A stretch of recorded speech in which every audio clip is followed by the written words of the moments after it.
Joining me now is Jack Ross from the TPU UK chapter. Jack, thanks a lot for speaking to us at what would be considerably a difficult time for you.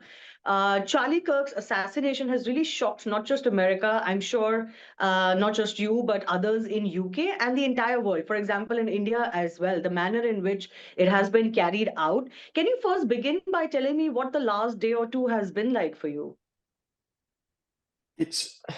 It's been hard. Certainly for us, it doesn't feel like it's real. The whole team's a bit discombobulated. I know that the American side, they're completely shocked as well.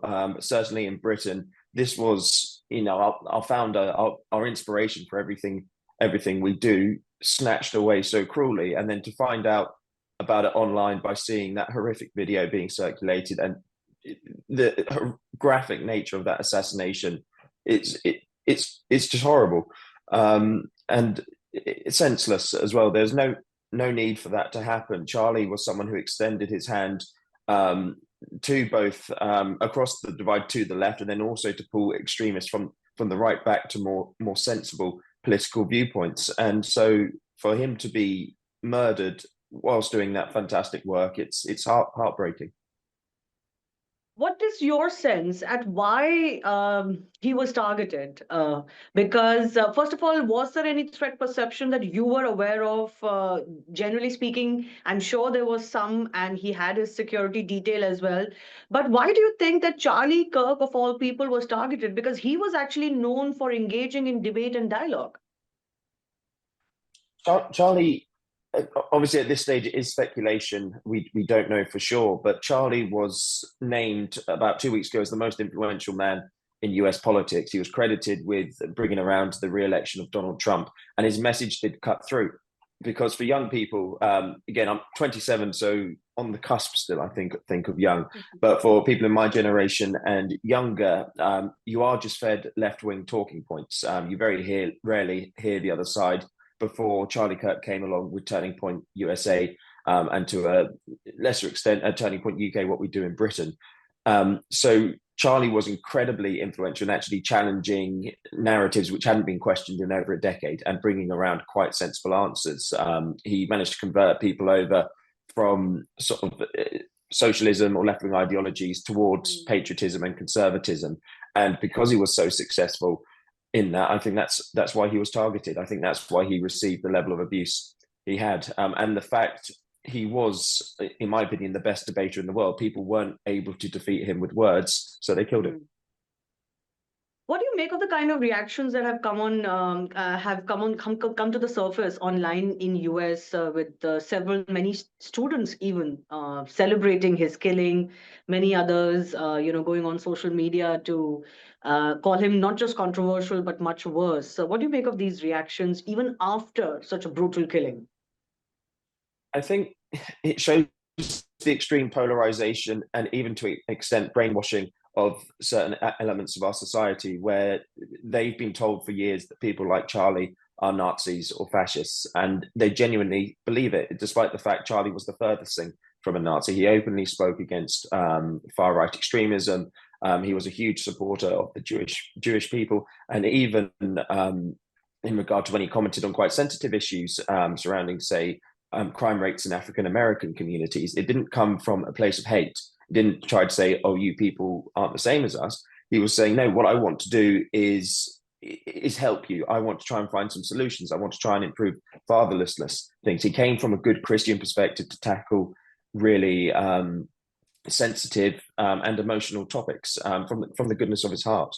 But that message didn't cut through. He was maligned, and I think almost turned into a cartoon, almost like a pantomime villain, is what certain people branded him as. And we feel that quite a lot on the right, where people are quite quick to throw around terms like Nazi or fascist when it's not true.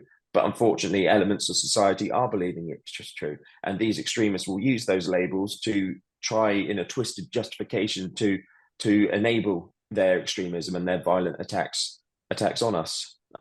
Charlie, certainly, the shooting obviously was the worst that happened, but he wasn't a stranger to being attacked.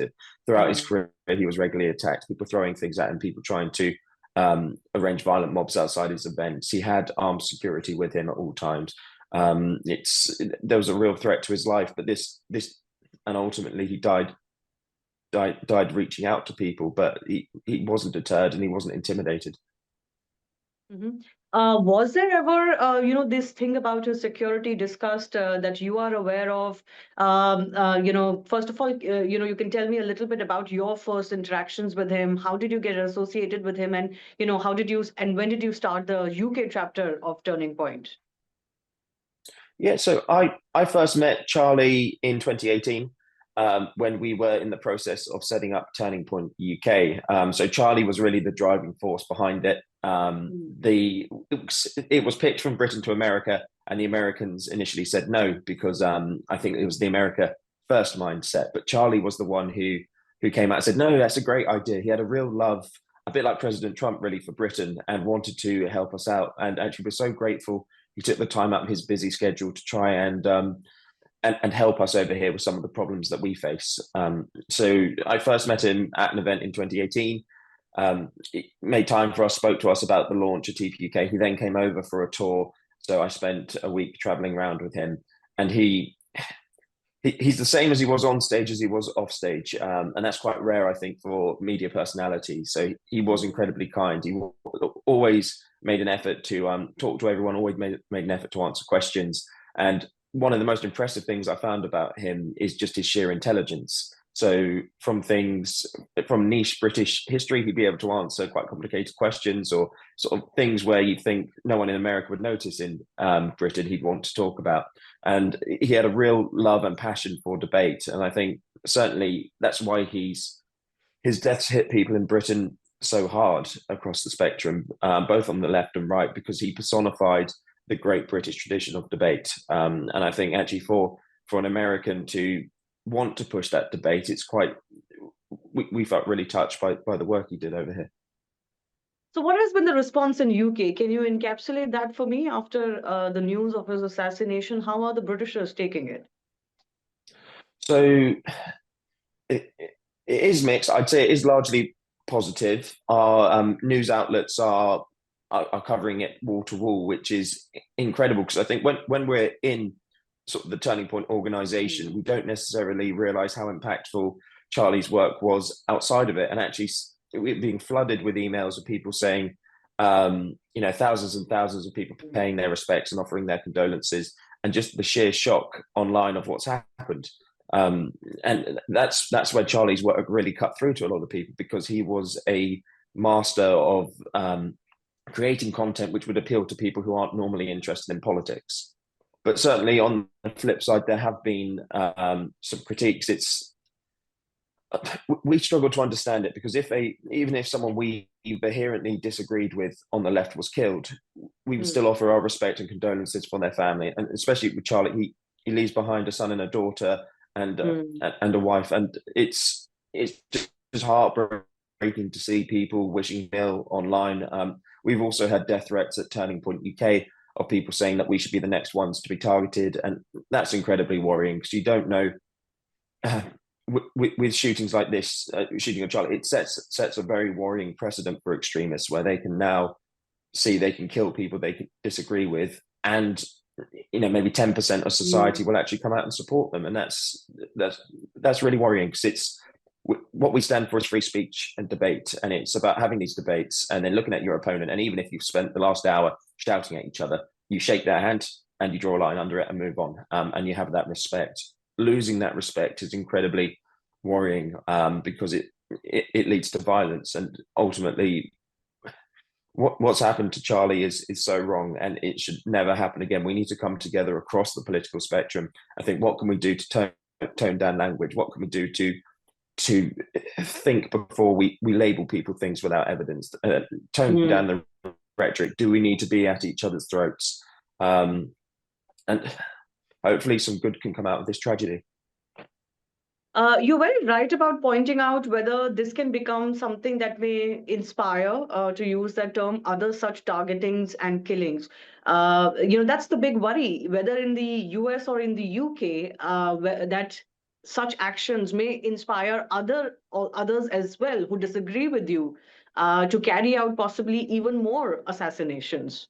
I mean, there are some figures in the UK themselves who have a lot of heat on them, and they are being targeted as racists or bigots and things like that. Do you think this could be a pretty dangerous trend, and how do you think we can really curb that? I think it's about trying to encourage peaceful debates, and I think also calling out people pushing divisive narratives online. So we do it on the right in politics in Britain, because there's some shady figures online who openly call for civil war and call for unrest.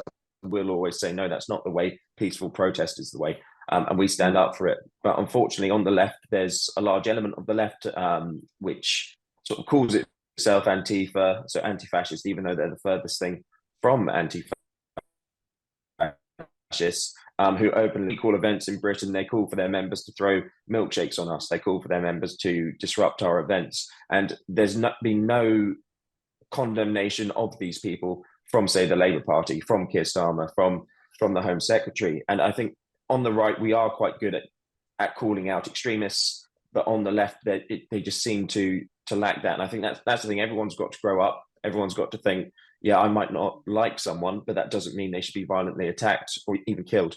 And we have had a history of killings in Britain as well. Joe Cox was killed by a far-right extremist, I believe, in 2016, and then David Amess a few years later by an Islamic extremist, both British MPs, both in the last 10 years. And that is because of the polarization and the inflammatory rhetoric used.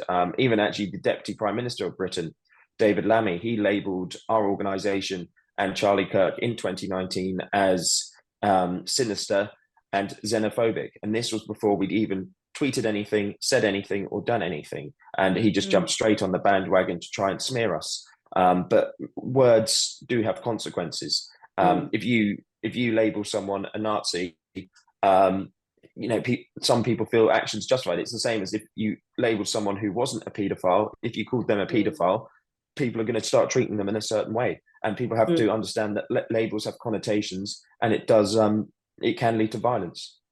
So you do believe that the far left is much more violent and intolerant than the right or the far right? Because, even the American president has kind of already come out and said it's the far right that has led to these killings, even the assassination attempt on Donald Trump himself.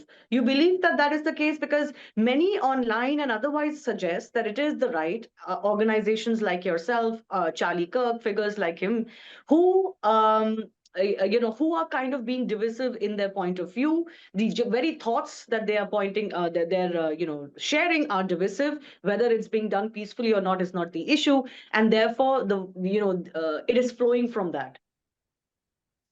So I would say there's organizations out there who openly call for violence on the streets. These are not right-wing organizations. America may be a different kettle of fish, but certainly in Britain, I can't name a single UK organization on the right that calls for violence. You have the Socialist Workers' Party in Britain, which fronts Stand Up to Racism, and their organizers say defeat the fascists in any way necessary. And the fascists are anyone who disagree with them. They applaud violence. They laugh when my colleague Nick Tenconi got hit over the head with a broom handle a couple of years ago and split his head down the middle. They were laughing about it and posting it. You don't get that on the right, at least not from an institutional point of view. What I'd say about rhetoric is some people say, as you suggested, or quoted as such, people are upset with some of the rhetoric on the right. But as I said before, it doesn't come from a place of violence. So you look at, say, the hot topic of transgenderism. From our point of view, we're not saying you should institutionalize transgender people. We're not saying you should discriminate against them. What we're saying is we don't believe it's fair for people who have gender dysphoria, which is a mental health condition, to be undergo surgery, which permanently then changes them. That doesn't come from a place of I hate you. That comes from a place of I love you and I don't want you to hurt yourself. And so I think that's one of the things where the narratives can get lost. And maybe there's work we can do on the right to try and help explain our language. But as you mentioned, our ideology comes from a Christian basis. It comes from a love thy neighbor basis. It doesn't come from a place of hate. But there is a demonization of the right that is very consistent, whether it is America, UK, or even in India. Words like Nazi, fascist, undemocratic, fundamentalist, all of them get thrown. But many in India also, for example, now believe that it's the left that is intolerant, particularly when it's challenged. It's all nice to be loving when there is no challenge to your viewpoint. It is how you behave when there is a challenge, and that is why this assassination of Charlie Kirk is really typifying that intolerance, quote unquote, on the left. Do you think it was indeed inspired by that, the intolerance of the left, this assassination? I think so, and I think it's the scaremongering on the left which is worrying, where people will jump to extremes and actually tell people who are maybe have mental health problems or maybe are vulnerable individuals that the right's coming for them, and that causes fear. And this is one of the things we challenge is the fear mongering. We saw a lot of it in British history, say during the coronavirus pandemic in Britain. Disabled people were told by left-wing activists that the Conservative government wanted to kill them, which was not true at all.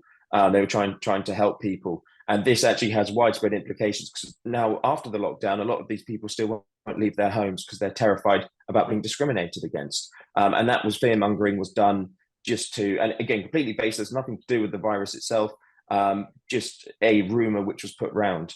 And I think we see that on the left. So from what I've seen online, I don't know, it's not been confirmed yet, but it's been suggested that the shooter has an affinity to radical transgenderism ideology. And we could see with transgender people that there has been rumors going around on the left that people have been told that, oh, the right wants to exterminate you, the right wants to attack you. And this just simply isn't true. As I said, our ideology comes from a place of love to try and help people. But when you tell people that their lives are in danger, that their community is under attack, that pushes them more towards extremism. And this is what I was touching on earlier about brainwashing people. They're lying to people, putting them into a place of fear, and that fear is creating panic, which is leading to violence. So tell me a little bit, Jack, as to why you wanted to start this UK chapter. I mean, what is the common factor between Charlie Kirk and his work in the US, and why were you inspired to start something in the UK? What are your end goals or your mission, for example? So I guess our politics is very linked between Britain and America. I think across the Anglosphere, we all have similarities, and I think where it's in English, it's easier for clips in America to go viral. Well, I guess not only in Britain but across the world as well. Obviously, like India, we have a shared history with America, both largely positive, I think. And from what we saw was the success of Charlie's video, the real modernization of politics and debate. And that's something which we wanted to replicate in Britain. We wanted to start having these conversations because for too long on our university campuses and amongst young people, there was only one narrative which was allowed, which is this is left-wing ideology. As you suggested before, there's certain people who haven't been challenged on their ideology. And so that's one of the things we wanted to do. Myself too, I was in university when we launched Turning Point UK. And my lecturers were nice. The university was nice, but if you had an opinion which wasn't left wing, you would be marked down. And so I tested this before in an exam where I'd revised everything except the bomb being dropped on Japan. I went into the exam and that was the question. So I wrote a piece which said, "Oh, the Americans dropped the bomb on Japan because they were racist," and just made it up. And I got a first. And so then the next piece I wrote was from a right wing perspective. And whilst the previous one had been ticked through, the right wing one was critiqued at every point. And I think whether it's an overt bias or an underlying bias in our institutions, you're not encouraged to be conservative. We've got hundreds of examples of children being targeted, maligned, referred to extremist organizations for saying things as men can't be women, which are quite mainstream viewpoints. Even sort of the former administration in Britain, this was the policies of our government a year ago. So I think this is why Turning Point took off in the UK, because we have it, I'd say, harder than some of our US colleagues, because America is largely split between 50% Republican, 50% Democrat, whereas in Britain, our education and institutions are largely run by left-wing organizations. They're run by unions, and they they're not that sympathetic to right-wing persuasion. There's a handful of conservative academics in Britain, but the vast majority are left-leaning. And you can see it as well, where lecturers are the ones who make up the fronts, a lot of the speakers at the left-wing protests across the UK as well. So what is the biggest issue for you? I mean, is it immigration, which seems to be another very tying issue between UK and US? Is it immigration? Is it transgenderism, trans ideology? What are the biggest issues for you? So what we're focusing on at the moment is patriotism, and this is where the UK differs from the US, where I think even some of the most left-wing Democrats in America will still be quite patriotic and proud of their country. In Britain, patriotism's been maligned and downtrodden. People are called extreme if they raise or fly the flag, and this is one of the things which we wanted to change in Britain. We want people to embrace our flag and be proud of their country. And that's the most important issue for us, because if people aren't proud of where they're from, that's when mental health soars, that's when community tensions arise, and that's when you have disfractured communities. What we want to do is bring everyone together under the flag so we can have a united Britain. And once we're united, we can start then focusing on other pressing issues. Okay, finally, let's return to the memory of Charlie Kirk. What happens to Turning Point? First of all, what has been your interaction with Turning Point USA? His the parent body. What have been the interactions with them, if any, since his death? So we've been working quite closely with Turning Point Australia on our narrative to make sure things are consistent. Unfortunately, in the US, our contact has been limited. I think they are completely in grief and shocked. There's been some statements released on the Turning Point USA pages which commemorate Charlie and just highlight the sheer emotional horror that's going through the organization at the moment. So we've put feelers out to the US. We're waiting for them to come back to us. But yeah. So what happens to Turning doing Point in terms of where Charlie would have wanted and trying? Yeah. So I lost you in Turning between. Point.